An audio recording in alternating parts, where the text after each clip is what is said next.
Diabeti i tipi 2 është një gjendje vërtet komplekse, por si arrin saktësisht të bëj kaq shumë dëm?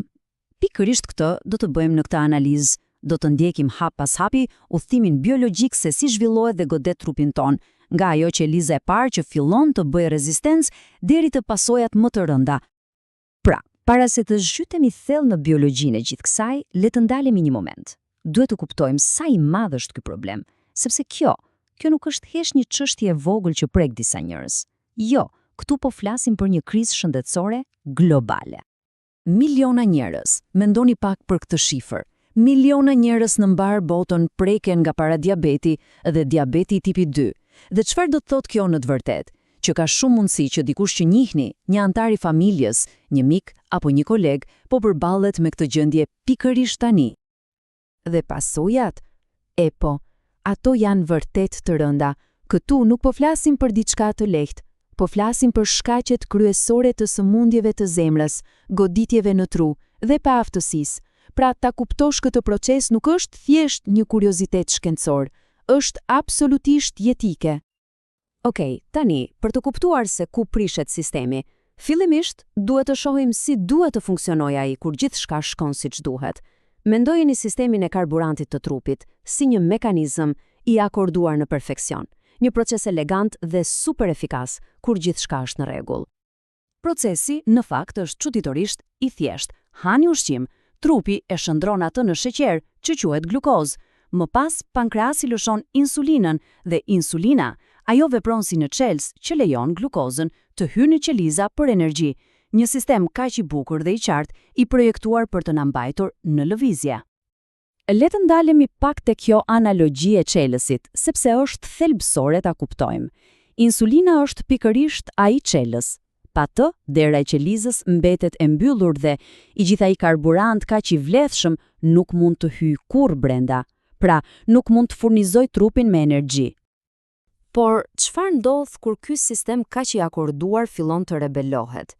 Kur vetë mekanizmat që na mbajnë gjallë në fakt kthehen kundër nesh. Pikërisht këtu fillon rruga drejt sëmundjes. Kjo këtu e ilustron në mënyrë perfekte konceptin kryesor, rezistencën ndaj insulinës. Qelizat thjesht fillojnë ta shpërfillin insulinën, edhe pse çelësi është aty, brava bëhet e ndryshkur dhe nuk hapet siç duhet. Dhe rezultati, glukoza ngec në gjak i jashtë qelizës. Dhe cili është reagimi i parë i trupit? Panik. Pankreasi mendon, nëse një çelës nuk po funksionon, atëherë le të dërgojmë 100. Dhe kjo gjendje, kjo vërshim insuline që quhet hiperinsulinemi, është një nga shenjat e para paralajmëruese se trupi po lufton fort. Dhe këtu, pikërisht këtu, fillon efekti zinxhir.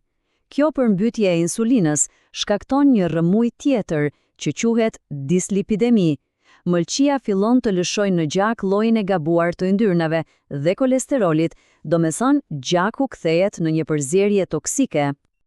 Okej, tani le të ndjekim se si kjo rezistenca fillestare shndrohet në një sëmundje të mirëfillt. Kjo gjendje rebelimi nuk ndodh brenda një nate. Jo, është një prishje ngadalt, graduale e sistemit, një proces që shpesh zhvillohet në heshtje për vite me radhë.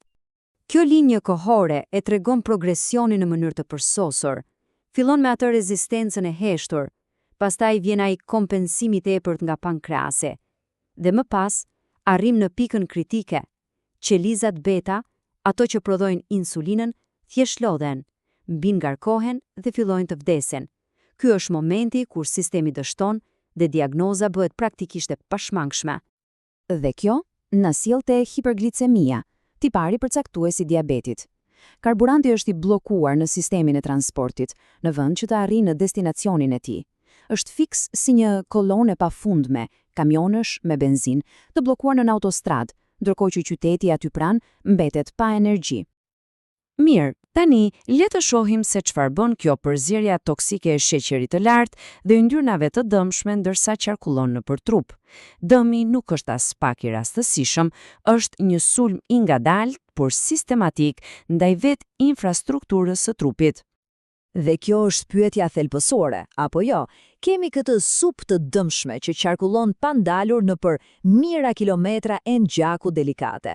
Çfarë dëmimi shkakton ajo në të vërtetë? Përgjigja është kjo: ateroskleroza. Mendojeni si lum që grumbullohet në një tub.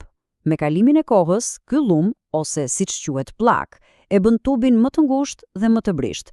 Rrjedha e gjakut kufizohet dhe rreziku i një bllokimi katastrofik rritet në mënyrë dramatike. Dhe kjo, natyrisht, çon drejt për drejt te pasoja shkatruese. Kur enët e gjakut dhe nerda dëmtohen, çdo organ i trupit vihet në rrezik. Nga mpirja dhe dhimbja në këmbë, te humbja e shikimit, nga dështimi i veshkave, e deri te sulmet vdekjepryrëse në zemër dhe goditjet në tro. Çdo pjesë e trupit, dale nga dal, fillon të vuaj. Pasi kemi parë këtë kaskadë dëmtimi, që tingëllon vërtet e frikshme, është e lehtë të ndihesh paksaj pa shpresë. Por, dhe ky është një por i madh, është thelbësore të kuptojmë se kjo rrugë nuk është domosdoshmërisht me një drejtim. Ekziston një rrugë tjetër. Ky citat këtu është ndoshta mesazhi më i fuqishëm nga i gjithë materiali. Ai thotë se ndërhyrja është e mundur. Rreziku mund të prapësohet. Pra, ky nuk është një dënim i përjetshëm, nëse veprohet në kohë. Ka shpresë. Dhe kjo na lë me një pyetje thelbësore për të menduar.